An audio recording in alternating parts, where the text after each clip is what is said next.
जय जगन्नाथ। आज छुआ आलोचना करवा सत्य कौन कलिजुग सर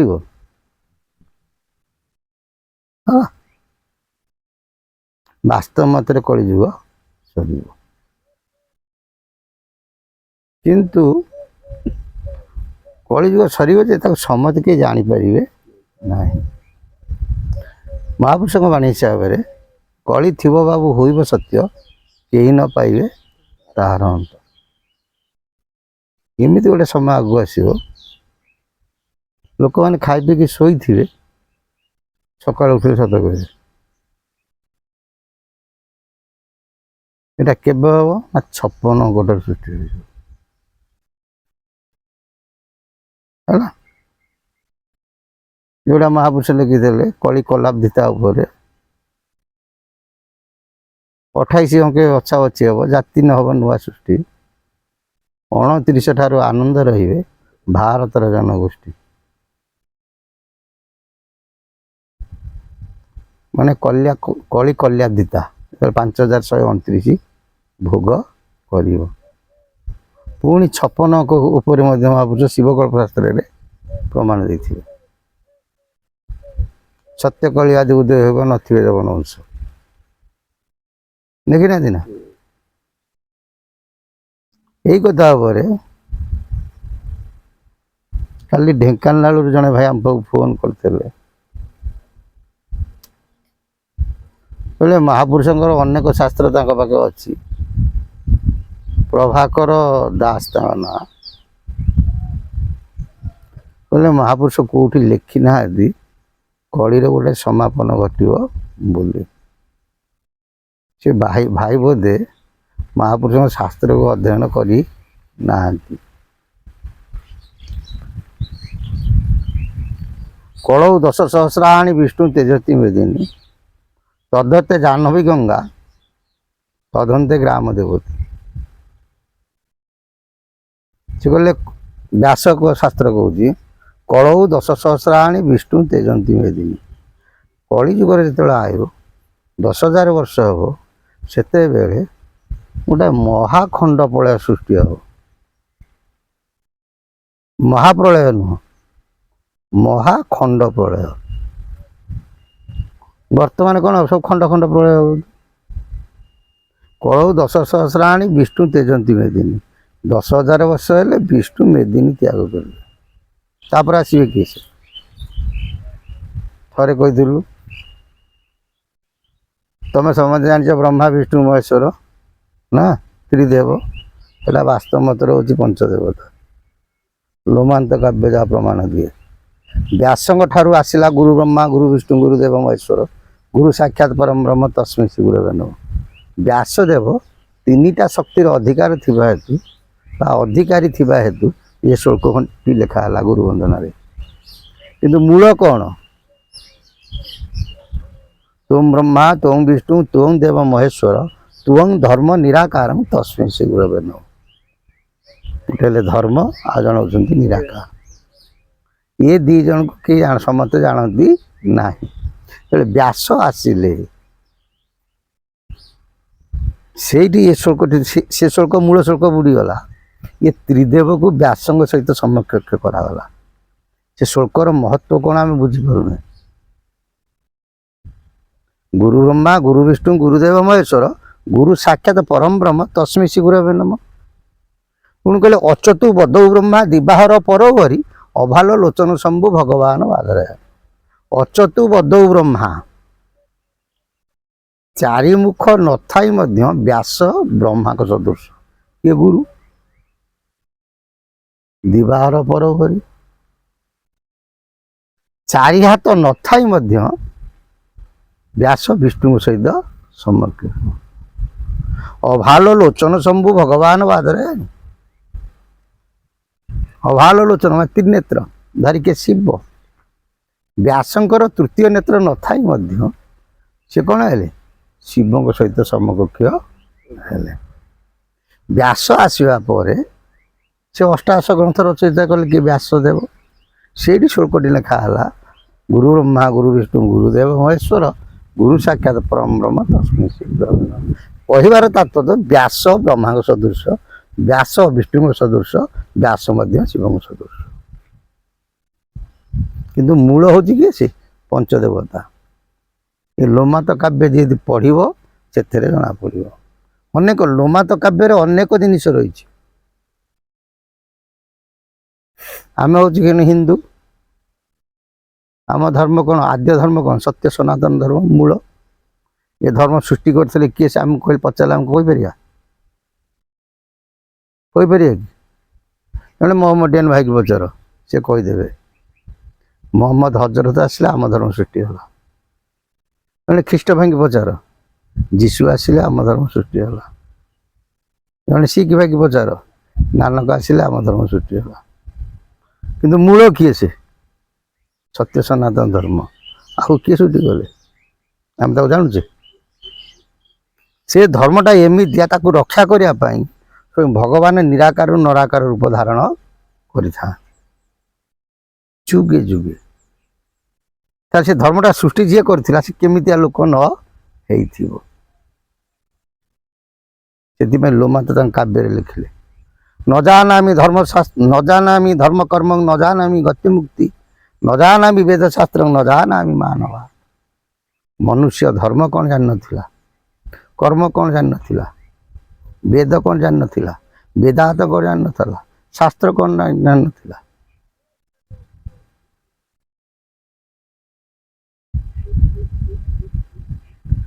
ତାହେଲେ ଜଣେଇଲା କିଏ? ସେ ମଣିଷକୁ। ସିଏ ହେଲା ଆମର ମୂଳ ଗୁରୁ ନା ନାଇଁ? ସେ ବାଣୀକି ଆମେ ମାନେ ଅବଜ୍ଞା କଲେ ସ୍ୱୟଂ ଭଗବାନ କ'ଣ ହୁଅନ୍ତି? ନିର୍ଗୁଣ ନିରାକାର। ସେ କହନ୍ତି ସାକାର ରୂପରେ ପରିପ୍ରକାଶ ହୁଅନ୍ତି ଯୁଗେ ଯୁଗେ। ଯୁଗକୁ ଯୁଗ ଏହି ମତ, ପରମାନନ୍ଦ ଏ ଜଗତ। ହେଲା, ଆମେ ମାନେ ସମସ୍ତେ ଜାଣିଛେ କି 10 ଅବତାର, କିନ୍ତୁ ବାସ୍ତବ ମତେ ଦେଖିବାକୁ ଗଲେ 64 ଅବତାର। ଗୋଟା ଅବତାର, ଗୋଟା ହେଉଛି ଅବତାରୀ। 4 ଯୁଗରେ ହେଲେ କେତେ? 64 ଅବତାର। 64 ଅବତାରକୁ ରଖିଦିଅ ଜୟଦେବଙ୍କ ଭାଷା ହିସାବରେ 10 ଅବତାର ନା? 9 ଅବତାର ସରିଯାଇଛି, ଗୋଟିଏ ଅବତାର ବାକି ଅଛି। ଏମିତି କେତେ ସତ୍ୟ ତେତେ ଦ୍ୱାପର କଳି ଗଲାଣି। ତାହେଲେ ପ୍ରଭୁ କେତେ ଅବତାର ନ ହେଇଥିବେ? ଗଣ୍ଡାଏ ଯୁଗରେ ଗଣ୍ଡାକରେ 4 ଅବତାର 10 ଅବତାର ହେଲେ, ତାହେଲେ ସେ କେତେ ଗଣ୍ଡା ବର ପାଇଥିବ? ଗଲାଣି ଅତୀତରୁ କେତେ ଗଣ୍ଡା ଯୁଗ। ତାହେଲେ ପ୍ରଭୁ କେତେ ଅବତାର ହେବେଣି? ଆକୁ କେହି ଅନୁସରଣ କରୁ ନାହାନ୍ତି। ଗଛର ମୂଳରେ ପାଣି ଦେଲେ ଡାଳ ପାଣି ପାଇବ, ଡାଳରେ ଯଦି ପାଣି ଢାଳିବା ଗଛ ମୂଳକୁ ପାଣି ଆସେ ନାହିଁ। ତେଣୁ ସେ ଯେଉଁ ଭାଇ ପଚାରିଥିଲେ କଳିଯୁଗ ସରିବ କି ନାହିଁ, ମହାପୁରୁଷ ଅଚ୍ୟୁତାନନ୍ଦ ଦାସ ଲେଖିଛନ୍ତି। ଅଚ୍ୟୁତ ନିରାକାର ସମ୍ବନ୍ଧରେ ଏ କଥା ଲେଖା ଅଛି। ଶାସ୍ତ୍ର ନାଁ ହେଉଛି ଅମର ଜୁମର। ହେଲା, ସେ ଲେଖିଛନ୍ତି ବାଳ ମୁକୁନ୍ଦ ସଳି ଆବଶେଷ ହେବ, ସେହିଦିନ କଳିଯୁଗ ସମ୍ପୂର୍ଣ୍ଣ ହୋଇବ।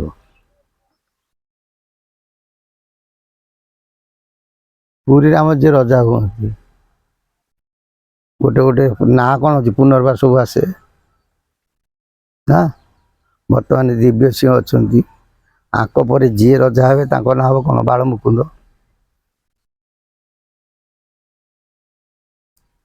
ଠିକ ନା ଭୁଲ? ତାଙ୍କର ସଳିଆବ, ସଳିଆବକୁ ଉଠେଇଦେଲେ କେତେ ହେଉଛି? 42। ତାଙ୍କର ଯେତେବେଳେ 42 ବର୍ଷ ଭୋଗ ହବ, ସେଇଠି କଳିଯୁଗ କ'ଣ ହବ? ସମ୍ପୂର୍ଣ୍ଣ ହବ। ତାହେଲେ କେଉଁ ଦିନ? ନା ବୈଶାଖୀ ଶୁକ୍ଳ ଅଷ୍ଟମୀ ଗୁରୁବାର ଦିନ, ସେଇଦିନ କଳିଯୁଗ ହୋଇବ ସମ୍ପୂର୍ଣ୍ଣ। ତାହେଲେ ତମେ ଦେଖ, ବୈଶାଖ ଶୁକ୍ଳ ଅଷ୍ଟମୀ ଗୁରୁବାର ପଡ଼ୁଛି ନା ପଡ଼ୁନାହିଁ? ନିଶ୍ଚିନ୍ତ ପଡ଼ୁଛି। ତାହେଲେ ବାଳମୁକୁନ୍ଦ ରଜା ହେବେ କେଉଁ ଦିନ? ତମ ସବୁ ଆଗରୁ କୁହାହେଇଛି। ସେଇଠୁ ତମେ ମିଶାଅ, ତାଙ୍କ 42 ଅଙ୍କରେ ଠିକ ବୈଶାଖ ଶୁକ୍ଳ ଅଷ୍ଟମୀ ଗୁରୁବାର ପଡ଼ୁଛି ନା ପଡ଼ୁନି? ପଡ଼ୁଛି। ସେ କେଉଁ ଦିନ ରଜା ହେବେ ସେଟା କ୍ୟାମେରା ଆଗରେ କହିହେବ ନାହିଁ। ଆଉ ସେ ଯେଉଁ ଭାଇ ଆମକୁ ଯୁକ୍ତି କରୁଥିଲେ, ବାସ୍ତବ ମତରେ ଲେଖା ଅଛି, ସେ ତାକୁ ପଢ଼ି ନାହାନ୍ତି। ମହାପୁରୁଷ ନିଜେ ଲେଖିଛନ୍ତି ଅମର ଜୁମର ସଂହିତାରେ। ବାଳ ମୁକୁନ୍ଦଙ୍କର ଶଳୀ ଭାବରେ ପୁଣି ମଧ୍ୟ ଲେଖିଛନ୍ତି ପୁରୁଷୋତ୍ତମ ଦେବଠାରୁ ଊନବିଂଶ ରାଜା ହେବେ ସେଠାରୁ। ତଦନ୍ତେ ରଜା ନାହିଁ ଆଉ ଅକୁଳି ହୋଇବେ କୂଳକୁ ବହୁ। ନେଟ୍ ମାରିକି ଦେଖିବ 19ତମ ରଜା କିଏ ହେବେ? ନା, ଇଏ 18ତମ ଦେବ। ଇଏ ଦିବ୍ୟ ସିଂହ ହଉଛନ୍ତି 18ତମ ଦେବ। ପୁରୁଷୋତ୍ତମ ଦେବ ଠାରୁ ଊନବିଂଶ ରାଜା ହେବେ ସେଠାରୁ। ପୁରୁଷୋତ୍ତମ ଦେବଙ୍କ ଠାରୁ 19ତମ ରଜା ହେଇଥିବେ। ତାଙ୍କରି ସମୟରେ କ'ଣ ହେବେ? କଳିଯୁଗ ସରିବ। ପୁଣି ଅନ୍ୟ ଜାଗାରେ ମଧ୍ୟ ଜଗନ୍ନାଥ ସେ ଲେଖିଛନ୍ତି ଶ୍ରୀଦିବ୍ୟ ସିଂହ ନାମ ରାୟ ଏ ଯୁଗ ପ୍ରାନ୍ତେ ସେ ଉଦୟ। କଥାର ମର୍ମଟା ଟିକେ ବୁଝୁଥାଅ। ଶ୍ରୀ ଦିବ୍ୟ ସିଂହ ନାମ ରାୟ ଏ ଯୁଗ ପ୍ରାନ୍ତେ ମାନେ ଶେଷକୁ ସେ ଉଦୟ ହେବେ। ଯେମିତି ଠାକୁରଙ୍କର ଜନ୍ମ କଥା ତମେ ଦେଖ, ସେ ଲେଖିଛନ୍ତି ଅନେକ ଜାଗାରେ ଉଦୟ ହବା କଥା ଲେଖିଛନ୍ତି ଗୋଟେ ଜାଗାରେ ଗୋଟେ ପ୍ରକାରେ, ଆଉ ଜନ୍ମ ହବା ସ୍ଥଳୀ ମଧ୍ୟ ଗୋଟେ ପ୍ରକାରେ ଲେଖିଛନ୍ତି। ଉଦୟ ବୋଲେ ଯୋଉଠି ପରିପ୍ରକାଶ ହେବେ।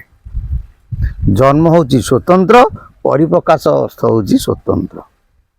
ବୁଝି ହଉଛି?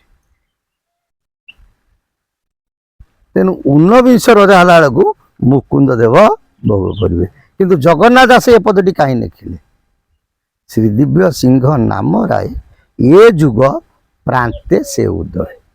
ଏ ଯୁଗ ମାନେ କଳି ଯୁଗର ପ୍ରାନ୍ତ ସମୟରେ ସେ ଉଦୟ ହେବେ, ମାନେ ପରିପ୍ରକାଶ ହେବେ। ତାଙ୍କ ସମୟରେ କଳି ସରିବ ବୋଲି ସେ ଲେଖି ନାହାନ୍ତି। ବୁଝି ହଉଛି ନା? ଏ ଯୋଉ ରଜା ଅଛନ୍ତି ଆଙ୍କରି ସମୟରୁ ଅନନ୍ତ ଯୁଗଟା ଆରମ୍ଭ ହବ। ବୁଝିଗଲା ନା? ଯୋଉଟା କହନ୍ତି ସତ୍ୟ କଳି।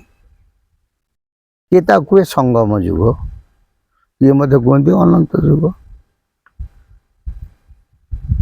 ଆଙ୍କଠାରୁ ଆରମ୍ଭ ହବ, ସମ୍ପୂର୍ଣ୍ଣ ସତ୍ୟ ପ୍ରକାଶ ହବ ପୃଥିବୀ ଭୂଖଣ୍ଡରେ।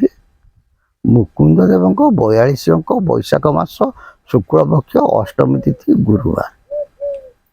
ସେଠି ଡେରି ଅଛି, କିନ୍ତୁ ସଂହାର ଲୀଳା ଏଇ ରଜାଙ୍କ ଠାରୁ ଆରମ୍ଭ ହବ, ମୁକୁନ୍ଦ ଦେବଙ୍କ ପର୍ଯ୍ୟନ୍ତ ମଧ୍ୟ ଚାଲିବ। ଏଥର ବୁଝିପାରିଲେ ନା? ବୁଝିପାରିଲେ? ଜୟ ଜଗନ୍ନାଥ। ସେ ପ୍ରଭୁଙ୍କ ସଦିଚ୍ଛା ପୂର୍ଣ୍ଣ ହଉ। ବୋଲ ଆନନ୍ଦ ଗୋବା।